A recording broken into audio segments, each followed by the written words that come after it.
ಸಾನ್ವಿಕ. ನಾನು 1ನೇ ತರಗತಿಯಲ್ಲಿ ಓದುತ್ತಿದ್ದೇನೆ. ನನ್ನ ತಂದೆ ಹೆಸರು ವಿನೋದ್ ಕುಮಾರ್ ವಿ. ನನ್ನ ತಾಯಿ ಹೆಸರು ನಂದಿನಿ ಎಂ. ನಾನು ವಿಜಯಪುರದಲ್ಲಿ ವಾಸವಾಗಿದ್ದೇನೆ. ನಾನು ಮಧ್ವಾಚಾರ್ಯ ಸ್ತುತಿ ಹೇಳುತ್ತಿದ್ದೇನೆ. ಪ್ರಥಮೋ ಹನುಮನ್ ನಾಮ, ದ್ವಿತೀಯೋ ಭೀಮ ಹೇವಚ, ಪೂರ್ಣ ಪ್ರಜ್ಞಾ ಸ್ಮೃತಿಯಸ್ತು ಭಗವತ್ ಕಾರ್ಯ ಸಾಧಕಃ. ಧನ್ಯವಾದಗಳು. ಪ್ರಥಮೋ ಹನುಮನ್ನಾಮ, ದ್ವಿತೀಯೋ ಭೀಮ ಏವ ಚ, ಪೂರ್ಣಪ್ರಜ್ಞಸ್ತೃತೀಯಸ್ತು ಭಗವತ್ಕಾರ್ಯ ಸಾಧಕಃ.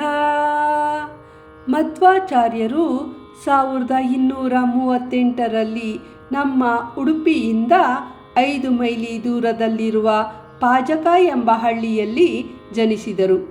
ಉಡುಪಿಯ ದೇವಾಲಯದ ಆಚರಣೆ ಯಾವ ರೀತಿ ಇರಬೇಕೆಂದು ರೂಪಿಸಿದವರು ಇವರು. ಈಗಲೂ ಅವರು ಹೇಳಿದ ರೀತಿಯಲ್ಲೇ ದೇವಾಲಯದ ವ್ಯವಸ್ಥಿತ ಆಚರಣೆ ನಡೆಯುತ್ತಿರುವುದು ಗಮನಾರ್ಹ. ಇವರು ಮಹಾನ್ ತತ್ವಜ್ಞಾನಿ. ಸಂಸ್ಕೃತದಲ್ಲಿ 37 ಕೃತಿಗಳನ್ನು ರಚಿಸಿದ್ದಾರೆ. ಭಗವಂತನ ಅವತಾರ ಪುರುಷರಾದ ಮಧ್ವಾಚಾರ್ಯರು ಮೊದಲು ಹನುಮಂತನಾಗಿ ಹುಟ್ಟಿ, ನಂತರ ಭೀಮದೇವರಾಗಿ, ನಂತರ ಮಧ್ವಾಚಾರ್ಯರಾಗಿ ಅವತರಿಸಿದ್ದಾರೆ ಎಂಬ ಭಾವನೆ ಇದೆ.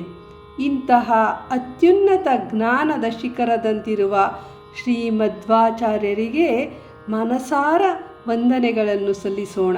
ಧನ್ಯವಾದಗಳು.